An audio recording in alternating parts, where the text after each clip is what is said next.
Bismillahirrahmanirrahim. Assalamualaikum warahmatullahi wabarakatuh.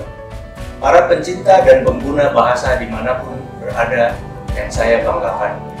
Hari ini kita memasuki bulan Oktober 2020. Sejak 1980, setiap Oktober kita merayakan digelarkannya bahasa Indonesia sebagai bahasa persatuan yang dijunjung tinggi pada Sumpah Pemuda 28 Oktober 1928. Perayaan ini kita buat dalam bentuk bulan bahasa dan sastra. Karena pandemi COVID-19 yang melanda dunia, bulan bahasa dan sastra 2020 kita selenggarakan secara virtual. Kita akan berkegiatan secara daring dan tanpa tatap muka langsung untuk mendukung secara penuh kebijakan pemerintah di dalam mencegah penyebaran COVID-19. Ada beberapa tujuan dari penyelenggaraan bulan bahasa dan sastra ini. Pertama, untuk melestarikan semangat persatuan yang digagas oleh para pemuda dalam peristiwa Sumpah Pemuda yang heroik itu. Yang kedua, untuk meningkatkan sikap positif masyarakat terhadap bahasa Indonesia sebagai bahasa persatuan dan sebagai bahasa negara.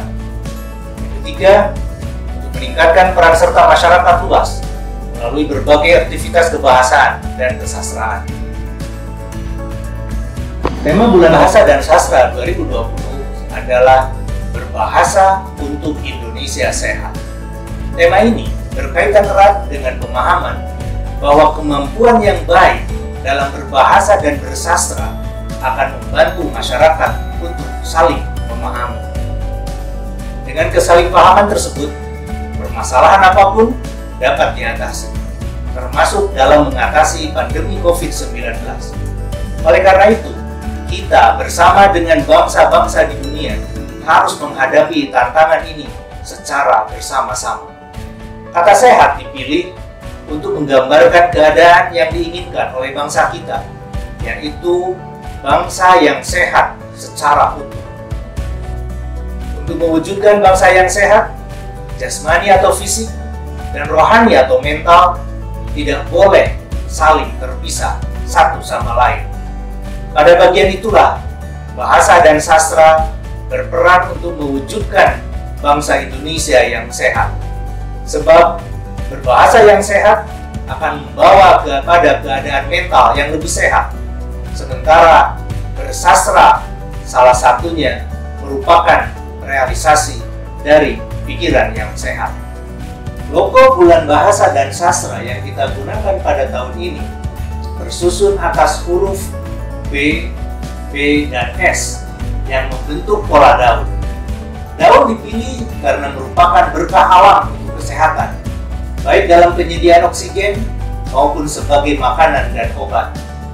Pada masa lalu, daun pun merupakan media tulis.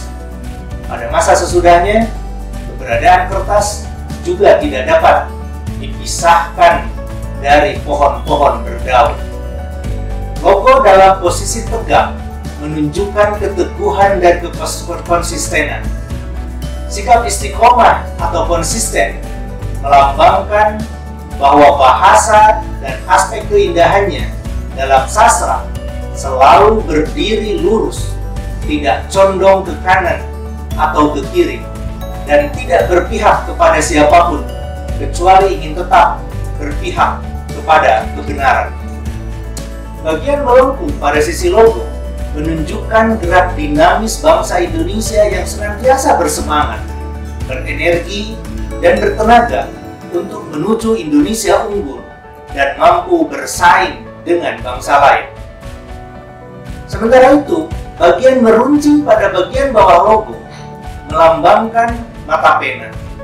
Logo ini menyeratkan bahwa Bulan Bahasa dan Sastra juga bertujuan untuk meningkatkan minat dalam membaca dan cakapan dalam menulis, sehingga menjadi bangsa yang literat. Warna hijau dengan gradasinya merujuk pada wahana kehidupan dan warna dan warni kehidupan. Sebagaimana hijau merupakan perpaduan harmonis antara biru dan kuning, dan sebagaimana kehidupan yang merupakan perpaduan harmonis manusia dan alam, maka bahasa merupakan perpaduan yang harmonis dari bentuk dan makna, dari penutur dan mitra tuturnya, dari pembaca dan penulisnya, dari pembicara dan pendengarnya, dari teks dan konteksnya, dari tuturan dan pesan, juga dari pertanyaan dan jawaban. Pada tahun ini, Badan Pengembangan dan Pembinaan Bahasa, baik di pusat maupun di balai-balai dan kantor-kantor bahasa yang ada di 30 provinsi, secara serempak menyelenggarakan berbagai jenis kegiatan dalam rangka Bulan Bahasa dan Sastra 2020. Kegiatan itu merupakan gerakan, perlombaan, perbincangan, dan acara puncak. Masyarakat dapat melihat informasi lengkap dari kegiatan-kegiatan tersebut pada laman dan media sosial Badan Bahasa, juga balai dan kantor bahasa. Kami mengajak masyarakat untuk mengikuti kegiatan-kegiatan tersebut. Kami juga mengajak masyarakat luas untuk merayakan Bulan Bahasa dan Sastra dengan caranya masing-masing sesuai dengan kondisi wilayah dan lingkungannya secara sukacita. Hari ini, Kamis 1 Oktober 2020, saya, Kepala Badan Pengembangan dan Pembinaan Bahasa, dengan resmi membuka acara Bulan Bahasa dan Sastra 2020. Mari kita syukuri salah satu anugerah terbesar Tuhan Yang Maha Kuasa kepada bangsa ini, yaitu anugerah bahasa persatuan. Mari berbahasa untuk Indonesia sehat. Terima kasih. Assalamualaikum warahmatullahi wabarakatuh.